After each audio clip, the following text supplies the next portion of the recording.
Varahi silks వారి grand festive celebrations పొందండి 10,000 రూపాయలు ఆపై కొనుగోలుపై బంగారు నాణెం ఉచితంగా. నమస్తే, వెల్కమ్ టు సుమన్ టీవీ. నేను మీ సాయి భైరి.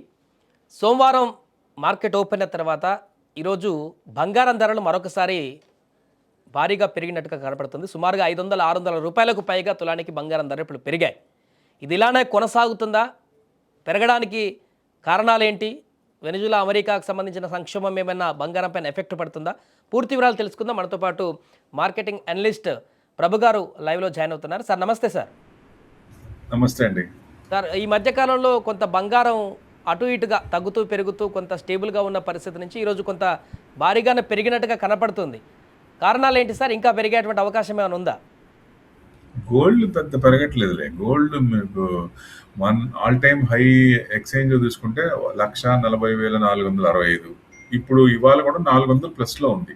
అంటే ±500 పాయింట్స్. గోల్డ్ అంత మూమెంట్స్ ఎక్కువ లేవు. ఏదైనా మూమెంట్స్ అంటే మీకు సిల్వరే అనుకోవచ్చు. ఇప్పటికి చూసుకుంటే 4,000 ఉంది ఇవాళ. 2,50,000 టచ్ అయింది. అంతకుముందు మళ్ళీ వచ్చింది కదా 2,54,174 is the high, all time high, life time high అనుకోవచ్చు. ఇప్పుడు 250 వచ్చి కిందకు వచ్చి మళ్ళీ 241, 240 దాకా వచ్చి మళ్ళీ పెరిగింది. ఇప్పుడు అంటే 1 స్టెప్ బ్యాక్వర్డ్ అనుకున్నాం కదా, 1 స్టెప్ బ్యాక్వర్డ్ మళ్ళీ ఇది అవుతుంది. అట్లా 3 స్టెప్ ఫార్వర్డ్ మళ్ళీ పెరుగుతుంది. ఇప్పుడు 250 ఆల్ టైమ్ హై దాటింది అనుకోండి, ఇంకొంచెం మళ్ళీ నెక్స్ట్ 275 దాకా వెళ్ళే ఛాన్స్ ఉంటుంది. 275 మార్క్ సైకలాజికల్ గా మార్క్ 3 lakhs.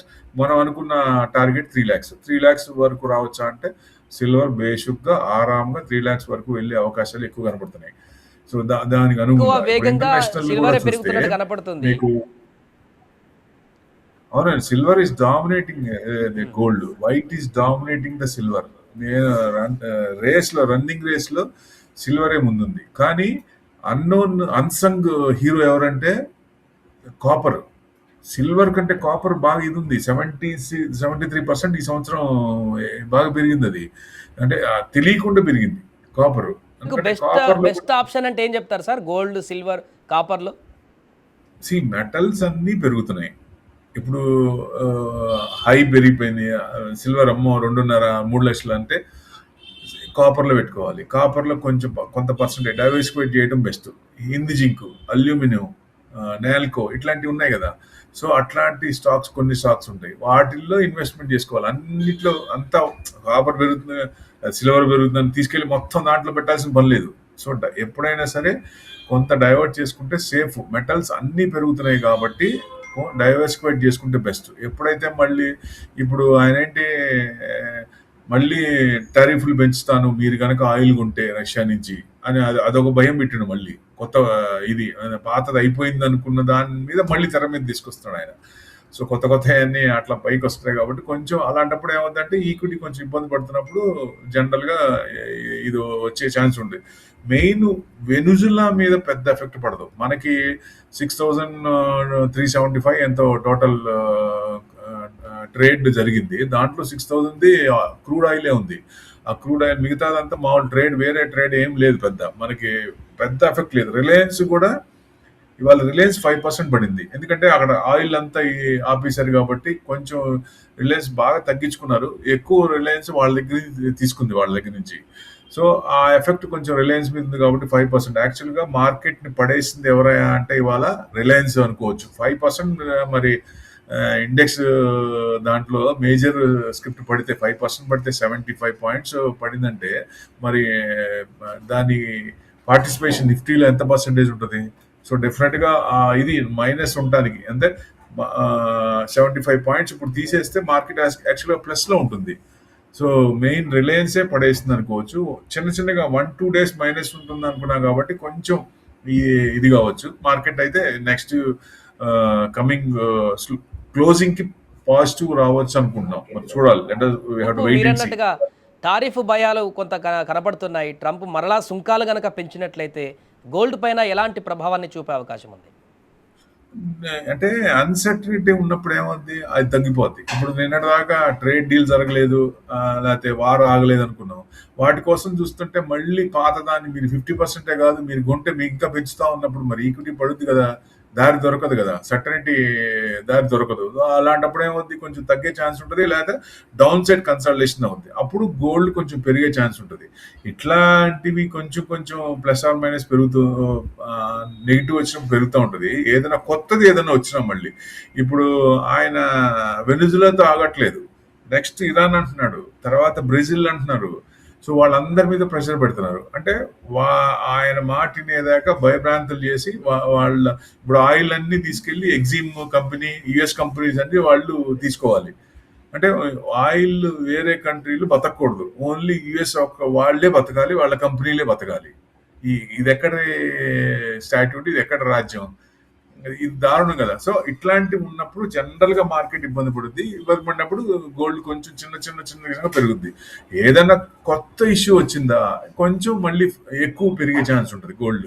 అందుకని ఇలాంటివన్నీ ఉంటే పెరుగుతుంది.